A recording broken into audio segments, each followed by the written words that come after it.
राजधानी रे बुलिला खंडा लुटपाई काठमिस्त्री को खंडा चोट भुवनेश्वर मंचेश्वर कालीखमा निकट में दुर्वृत्तों आतंकराज बाटरे अटकाई मोबाइल सहित छड़ाई नेले टंका जीवन विकल बिल भितर को दौड़ी पड़ाइले युवक यापर गाड़ी नहीं छु मारे दुर्वृत्त लुट शिकार होता संजय महाराण को पीसीआर भ्यान उद्धार कर हस्पिटाल में भर्ती कर पिठी और हाथ में गभीर चोट लगी गतकाली संजय पटियारू फेरुवा बेले 3 जण ब्लैक पल्सर रे आसी अटकाई किसी बुझा पूर्व संजय को खंडारे अतर्कित आक्रमण करते पुलिस खबर पाई घटनास्थल पहुंची तनाघना तदंत करुछि।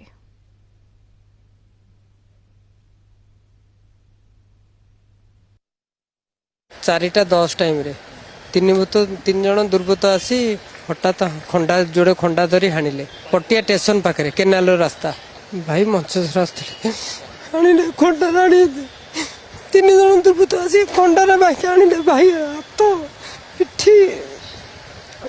पीसीआर उद्धार कर ब्लू प्रिंट हॉस्पिटल आनी भाई किम्स हॉस्पिटल अच्छी।